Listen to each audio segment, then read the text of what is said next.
Hey everyone, it's Reverend Dr. Katie, and I am here today with Matthew Distefano. Hey Matt, how are you? Well, thank you, Kathy. I made the really grave error of telling him that I was didn't want to mispronounce his name, and people called me Kathy instead of Katie my whole life, so I was asking for it. You're asking for. I'm gonna call you Kathy. No, I'll call you Katie. I'm just playing. So you see why we get along here. Yeah, we'll be fine. Matt is the author of 5 books. He's going to tell you more about that later on, and has just this incredible journey. And I know Matt through his one of the podcasts that he co-hosts, which is called Heretic Happy Hour, and I got to be the Heretic of the Week recently, which was really really fun. And it just happens when we did the recording for that podcast, we learned we live in the same town. We both live in the same town in Northern California, and we're separated by distance with the epidemic shelter in place right now. Yeah, we're in the same town, but we are very far apart at the moment. Right.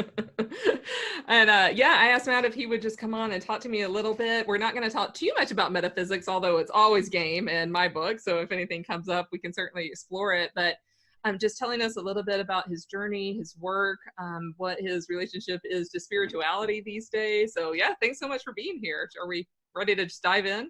Yeah, let's dive in. Awesome. Thanks. Well, we would just love to hear a little bit about your journey, about your Christian journey, where you started and where you are now. Well, yeah, I mean, it's one of those things, like the more you're on shows like this or any sort of thing, you kind of you tell the story over and over, and sometimes it's so long ago where your journey starts, you have to kind of fill in some gaps and rethink about all the steps along the way of how in the world did I get here. So I I started in what most people would probably identify as like a pretty traditional evangelical American Protestant church. Pretty big, pretty large, a lot of people, good worship team that has great sound system, one of those kind of church, not quite a mega church, but pretty mega for the size of our town. Mm-hmm. All the doctrines checked off all the boxes, an inerrant Bible, substitutionary atonement theories, hell as eternal torment, all those sort of things. You guys, blah, Witnessing, blah, blah. sharing your story. Yeah, which for an introvert, not fun. Oh. But I was a musician in my later teen and then early adult years, so I was involved in worship teams. I play drums and bass and guitar and a little piano. So I kind of went through all the instruments with all the different teams, adult, college, kids, teen, all that. So I was involved in the church. I was also philosophically minded and I always had a desire and a burning and yearning to ask like deep questions. And even like, I remember, I'll give you an example. From the time I was like 7, 8, I was always asking about like the devil. Why can't the devil just ask for forgiveness? And why does this whole thing have to be set up like this? And most things like 7-year-olds don't think about, I'm guessing. So I always had those like questions kind of like churning in my soul. And then later when I was 20, 25, 30, could articulate them better and really start thinking and digging and learning how to research and read, read like academic books and history of Christian theology and thought and how these doctrines developed,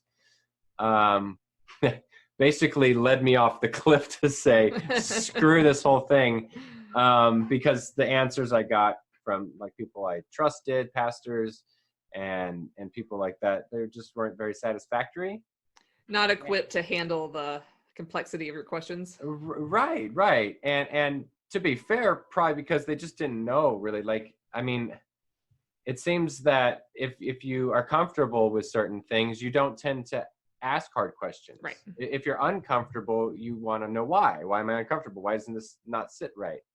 And so maybe there's a disconnect with that. But yeah, that kind of led me off, and I explored atheistic thought, and uncomfortably was kind of like, well, yeah, Hitchens and Dawkins, they kind of make more sense than my pastor. So, well, what do I do?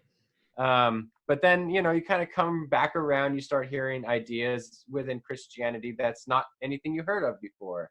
So the idea that the Bible might not be inerrant, but it's still inspired. It's like, whoa, wait, hold on. Or the idea that people don't go to hell when they die and burn forever. Oh, Christians have thought this universalism. You weren't alone. You found out you weren't alone. Yeah, I was like, oh, yeah, these thoughts have been going on for a long, long time. And it's okay to explore them. And there are different strains of Christianity, or streams of Christianity, I should say. And so then you kind of, okay, well, maybe I can get roped in a little bit. And now I'm to the place where I'm okay with, like, I certainly believe in God. I believe I love Jesus, the teachings of Jesus. I don't know him personally. So when I say love, I love the ideas that he presented. And, but I'm okay with agnosticism in certain doctrines. I don't know is okay. And I'm comfortable with that. I like a lot of things I hear from Buddhism. I like a lot of Sufi mystics. So yeah, I'm in a comfortable place spiritually where I wasn't before. And it took on a long, long journey. Yeah. And you even made this motion when you were describing the journey, kind of like this. And for people who can't see me, I'm kind of putting my finger in like a spiral. Yeah. And yeah, you described this process of like kind of asking all these questions and reading all these variety of, philosophies, atheistic, agnostic, nothing wrong with exploring all of those. Right. Right. But then kind of coming around, not full circle, because you're like in a different spot, but I got this vision of this like spiral as you were describing your journey, where we're always asking new questions leading us to new truths.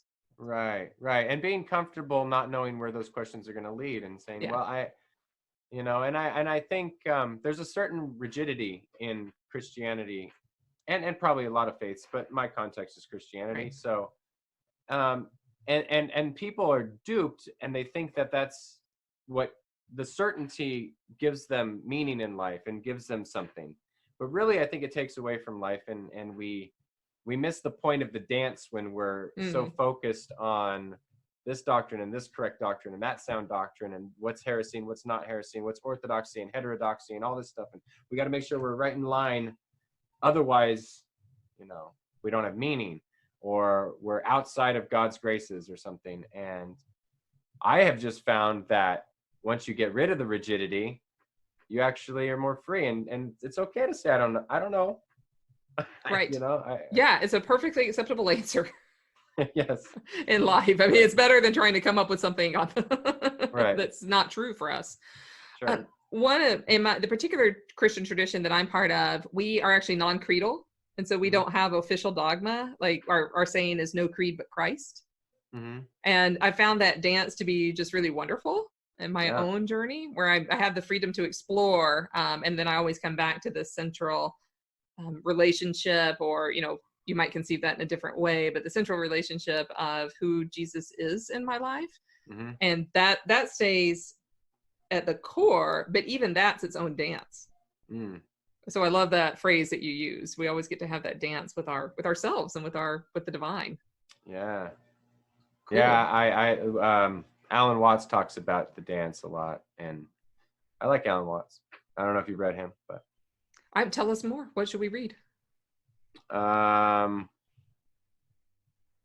What's the best book to read of his? I've only read like 3. My best friend is big into Watts. Okay.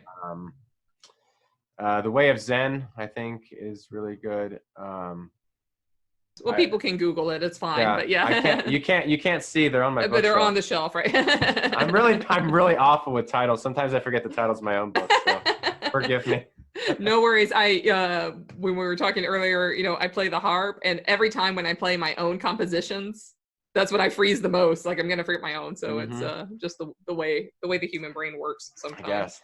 Yeah. Well, talk to us a little bit about who Jesus is to you now. You mentioned that you're the teachings of Jesus continue to inspire you, that kind of who Christ was, who Christ is. So maybe you could just tell us a little bit about what that dance feels like in your own life now. Yeah, well, I'm really interested in the very human Jesus. And before it was all about like Jesus as God or something like that. Or what Jesus is going to do in the future. hopefully come rapture us or some nonsense. I'm now more interested in Jesus as how do you live in such a way where you can call out the structures of oppression that a lot of people live under, and do it in such a way without becoming an oppressor yourself. Yeah. And I love that because I think Jesus strikes the balance between like calling out things politically, socioeconomically, religiously, while not scapegoating the people he is calling out. So I think he would call to task someone like Peter, someone like Judas, someone like Herod, someone like Pilate, and not become a victimizer himself. Mm-hmm. So I think it's so practically for me, like, how do I speak out about something in today's modern world, someone like Trump, even without turning him into like someone I can then scapegoat, while still being true to calling out oppression when you see it, or xenophobia or homophobia or racism, whatever that thing might be. And I just love that. I don't necessarily care any longer how Jesus is divine or human or both or whatever, all those like Trinitarian things. Like, I think those are fun discussions to have, but I'm just more interested in why should we follow him? Why should we care about some guy 2,000 years ago, and how does it relate to my life now? And so, yeah, I love that whole concept of calling out injustices without how did you phrase it? Without scapegoating the person, right? So then it's about on an energy level, since I talk a lot about energy and metaphysics. I mean, that's really actually addressing the energy rather than the sacredness of the person. The person is created of God. Right. They are also in the image of God. So then we're calling out the injustices and sort of the energy. You might not use this phrasing, but calling out that energy that's really toxic and that's not of God. Sure. Yeah. So calling out the actions that are damaging to human beings. Yeah. Still holding that person and their sacred worth. Yeah. And I think I've learned a lot about that. Like with my dad wasn't around. He blamed me for not being around even as a child. But then so balancing the fact that before I would look at it and be pissed off and anger, and to some degree rightfully so, but then learning the humanity of someone, like, oh, this person must have been harmed as well. This person must have faced trauma as well. This person who I despise right now, okay, well, I have to reflect what happened to him that did something to where he brings this energy to his relationships. And then you humanize them, so you can still call things out, but do it from a human to human level, rather than just like, oh, this guy's a piece of crap and whatever. So remembering everyone's made in the image and likeness of God, even if they do horrible things. Right. Yeah. It's not easy when we're in the moment of trauma or difficulty, but the spiral image, if we're going to go with that, when we get to a certain point on that spiral, we can start to see people for their complexity. Yeah. And that's a sacred task. And, Jesus as this healer calls us to do that healing work. And we see in the New Testament that happens sometimes very quickly with people, but sometimes it takes us, a couple of years, a couple of decades, but the healing work still gets done. Right. Yeah. Right. Yeah. So, I love that. Well, speaking of healing and trauma, we're in the middle of this epidemic. We're in it right now, aren't we? Yes. You and I've lost track of days. How long have we been shelter in place? It could be like a day. It could be like a month. I don't know, somewhere in there. I think we're in week 2-ish.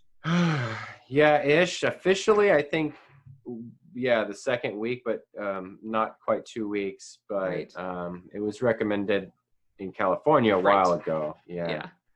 And so, so we're like we said earlier, we're in the same town, but like feels like we're hundreds of miles apart.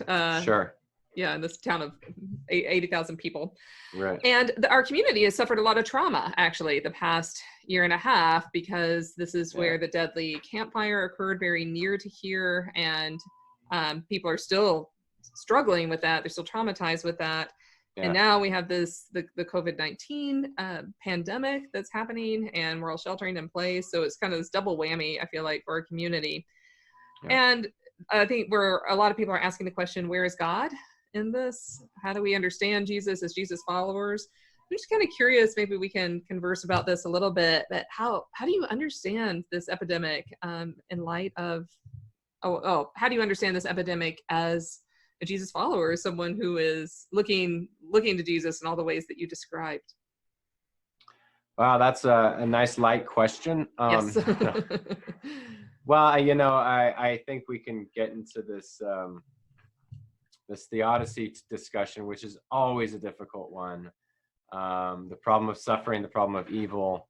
And so theodicy, just for the 25-cent word, it means the justice of God. Sure. How is God just? Yeah. And how are we going to, if God is good, how are we going to explain all this evil in the world? How are we going to explain things like this? Is Jesus doing something right now? I would say, practically speaking, the Jesus that I hopefully know in some way would take all the precautions to bring to help others, which I think would mean, I think Jesus would wash his hands. I think Jesus would practice social distancing. If Jesus got sick, I don't think Jesus would want to go get a whole care facility sick because he's contagious. Right. So I do have to kind of call out some of these churches who are like, you know what, screw it, shake hands, touch each other, blah, blah, blah, blah, blah. Not wise. How can... I don't know, go to your elderly neighbors, stay 6 feet apart, and offer that if you are healthy, if you're not immunocompromised, if you're younger, you typically do better than elderly folks who have, comorbidities. So offer to go to the grocery store if you're comfortable doing that. Don't hoard toilet paper. If you have extra toilet paper and people haven't gotten out of their house because they don't drive or something, go bring them some toilet paper. Do the practical other oriented acts of love and kindness that you can do. And we need more of that, because all those little acts of kindness add up. If we're all doing that, I think we'd be far better off than the current situation right now. I don't know. I mean, bad things are going to happen. People are going to get sick. I don't personally believe Jesus healed everyone. I don't know if he could or not. That's one of those I don't knows. I don't know if Jesus, could heal everybody. I don't know. Could Jesus touch someone and heal their cancer? Did they know what cancer was back then? I don't think they did, right? So I don't know what was being healed. And as Jamal has pointed out on Heretic Happy Hour, were people's orientation or openness to Jesus what healed them. There's evidence in the New Testament of that, and a lot of evidence. Jesus says things like, it was your faith that healed you. Of course, that gets abused. Right. Because you don't have enough faith, that's why you weren't healed. We've heard that, I think, 1,000 times. So there is this, I don't know, there's this tension for me. But I think we can do everything that we reasonably and medically and rationally and scientifically and spiritually do for other people. And that includes doing those things, those selfless acts with our neighbors, those little things like buying toilet paper for someone. The people who are like buying pallets of toilet paper and then handing them out to elderly people when they see them. Like stuff like that, instead of hoarding it for ourselves. Buying food for people, doing all those sort of things. And washing your hands and staying away and not being arrogant and ignorant to people's health. I've been talking too about staying at home as a radical act of faith right now for those of us that are in non-essential roles. Sure. That's actually the most faithful thing we can do, and respectful. And okay, so I have to ask, do you need toilet paper since we are neighbors? Oh no, Like, we're actually okay. We have a okay, good. we have a small family, so it's only my wife, my daughter, and I. Yeah, my So household is 2 adults and a dog. We're actually okay too, but we're since we are okay. neighbors. And, But and you know, I don't understand. You know, worst case scenario, you have to take an extra shower every now and yeah, then. And I mean, let's be right. Let's be reasonable. You know? right. When I think about the New Testament stories, Jesus ministry, a lot of Jesus ministry focused around food and Uh-huh. around health. And those are the two things that you mentioned that we can do. And like when we do take care of those very physical needs, and even on an energetic level for my tribe who knows me, but even sharing that energetic work with one another is a form of doing Jesus work. Hmm. And that takes place in a lot of different ways. And so Yeah. one thing that I love is that we don't all have to be like quote unquote heroes, right? We don't have to Right. be Martin Luther King Jr. Right. Martin Luther King Jr. is great, but like we can make huge impact with small acts. Right. Right. I think if we, I mean, yeah, like you said, Martin Luther King Jr., great. All those people who do that activist work, great. We also don't want to like put them on such a pedestal that we get kind of defeated by the Right. fact that we're not doing enough. Like, you don't have to be that person to make important work. You know, you can impact one life, and that's great. Like, don't beat yourself up because you're not Right. a superhero. Yeah. So we don't want to get frozen in Right. this idea, like we're all empowered to do this Jesus work together. Well, Right. tell us a little bit about what is supporting you right now. We have there's so many spiritual practices that are available, and one of the things you said earlier was you learned in your journey, in your early Christian journey, that there are different streams of Christianity. There's a lot of different ways to engage in our spirituality, and we Right. definitely have practices that are available to us for a season of our lives, and then maybe ones that some people do every day. But what's supporting you right now during this tricky time that we're in? That's a good one because it's tough. And we're only at the start of it, right? Right. So I think we're only gonna be locked down, and it gets harder for a lot. And what do you anticipate that might support you in the future too? Oh no, I know. You already gotta start now. Right. I'm a big believer in like getting your body healthy and eating healthy foods as best you can. Before the campfire, my buddy and I had a big community garden that burned down. So we were growing our own vegetables. We had like 25 fruit trees or something. Just eating good, healthy food that grows in the ground. Doing as much of that as you can. I work out a lot. So I've been running more and lifting weights. And that releases endorphins and does all that good stuff chemically for us. I'm relearning the piano and teaching my daughter piano. I love that. Yeah. We're doing like woodworking projects. So my daughter's a dancer and has a bunch of awards over the years. So I built this thing that holds her awards with like old wood that I had and old doorknobs, or not doorknobs, but like dresser knobs, and just staying busy, doing all the things that if we weren't so busy with just stuff, which right now we're not, we would do that I think are just in the now things that sound mundane, cutting wood and doing all that kind of, but you're present with it. And Jesus was a carpenter. He was. So. Yes. I'm being very Jesus-y when I do that. Yeah. Well, one of the things I've been telling people in my own sort of just talking with people and offering whatever wisdom we can is that when in doubt in this kind of time, start with the body, because it's how we're incarnated. Yeah. And that's the way that we interpret everything that comes to us. And so like when in doubt, take a walk, do a run, work out, do woodworking. So yeah, I love those as like really practical, but yet deeply spiritual, deeply energetic ways.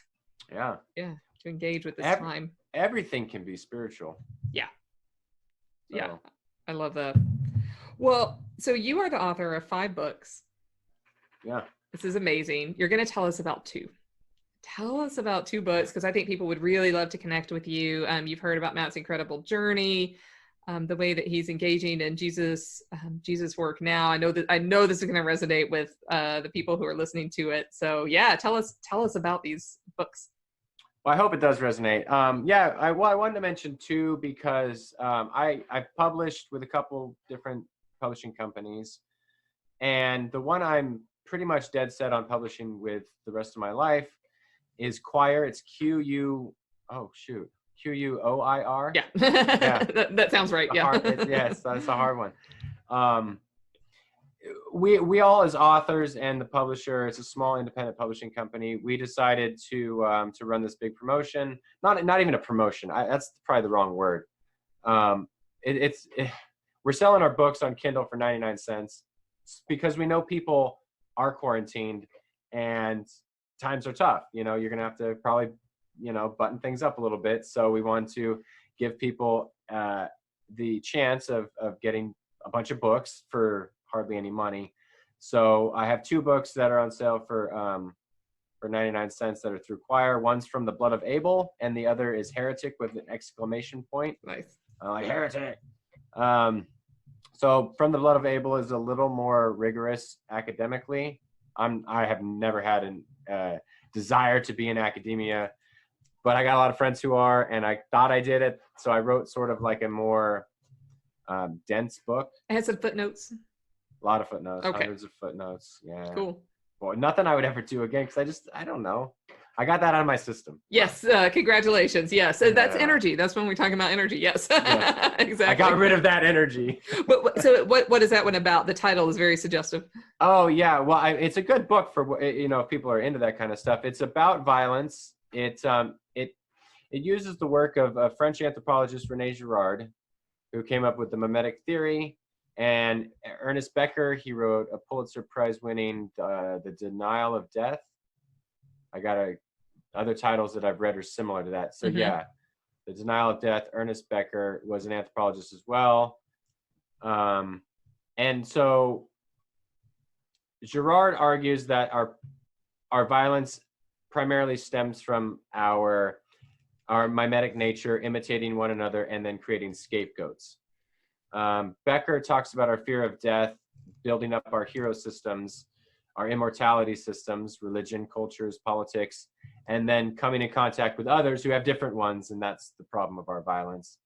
And I talk about that, and then I say the solution is to be more Christ-like. I would extend that to say Buddha-like too. I think we're cool with that. Yeah. Yeah. Around here. Yeah. So that's what that book's about. Heretic is a little more conversational. I took 10 questions or problems most evangelicals have with my theology. You know, when you're on social media, when you're doing videos and podcasts, you come across a lot of people.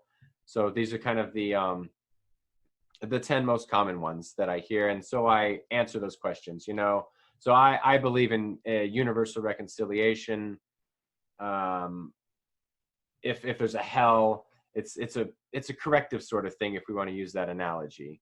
And sure, discipline can be uncomfortable, right? So there's a point to correction. So I get well, why do we follow Jesus if we're all going to go to heaven? So I answer that question. If the Bible's if the Bible's not inerrant, why do we need it? Right. If Jesus is not coming back to rapture his church, what's all this stuff about Revelation? So I take 10 of the most common ones and I answer them to the best of my ability. I can't wait. That's fantastic. So Heretic and From the Blood of Abel, I will post links to purchase those books in all the notes. And I'm sure that some people are going to want to reach out to you. So what's the best way for them to find you? Well, yeah, I hope they would. And if they don't, they don't. That's okay. You'll get emails, yeah. Yeah, well, good. I hope so. I have a website, allsetfree.com. So at allsetfree.com, you can get all my books. I've got some essays. I've got a blog there. So what I'm doing with my blog is I'm following the Revised Common Lectionary and doing the gospel readings and just adding my thoughts and notes and things like that. Oh, amazing. Yeah. So allsetfree.com is basically where you can read my stuff and do all that kind of stuff. But if you want hit me up on Facebook or social media. It's mainly Facebook. I have a Twitter and Instagram as well, but I'm mainly on Facebook for talking about this kind of stuff. All right. On Instagram, I'm just kind of posting pictures. Posting your pictures, yeah. Yeah. But Facebook, Awesome. Matthew J. Distefano. Just look me up. That's awesome. We will post all of that. I know people are going to want to reach out. Thank you so much for talking to me. This is such a strange time. It's so great to talk to you and hear your story and hear what's supporting you. And we're all in this together. Yeah, we are.